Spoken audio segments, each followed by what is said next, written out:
زما ویډیو به پوره ګورئ او رای ستاسو کار دی. زه چې کله ومو پاکستانو جنکو پسې ویډیو وکم او که شیرینۍ پسې مې هم کړي نو زمونږ دا خلک پښتانه په کمنټو کې په یو بل سره جنګ کوي.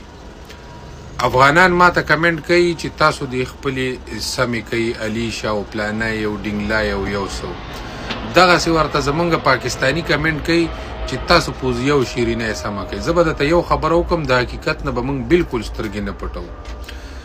پوزیه هم بهر ده، شیرینۍ هم بهر ده او پته نه هغه مسکان چې افغانی ده او که څه ده خو هغه هم راته بهر ښکاري.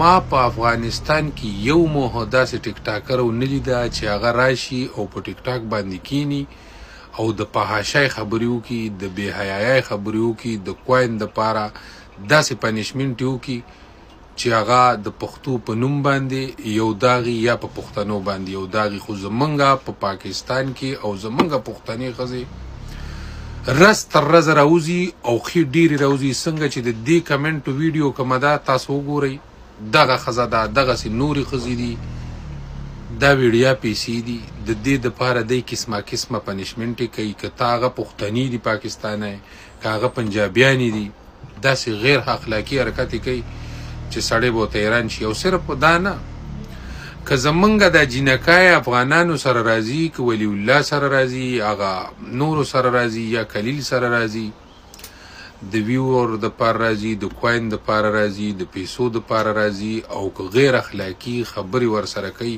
وایي زما د بچو پلار شه ستانه به زه بچي راوړمه چې سبا لې وایي ماما کېږي نو نن ښه ده چې زما نه بچي راوړه. نو ما خدای پاکه دې دپاره خو د حلالي ضرورت دی داسې ده نه څنګه بچي راوړي. اوس په ډبل ټیپ خو بچي نه کېږي که نه. نو سر به څه خو ګومه خو په موږ کې دا شی ډېر دی او د دې نه به موږ سترګې نه پټو. د دې دپاره زمونږ مشرانو له قدم پکار دی، زمونږ حکومت له قدم پکار دی چې مکمل په دې لایف باندې پابندي واچوي. ګینې قسم په الله چې دا شی ډېر بل طرف ته روان دی. په شرمونو شرمیږو، پرتوګونه هم وځي او دا ویډیا پیسې دي. دی ورته په کورونو کې ناست دي، د پکو لاندې ناست دي، د ایسیګانو لاندې ناست دي. په شپه کې په 24 ګنټو کې دی په لکونو روپۍ جوړوي، په لکونو روپۍ.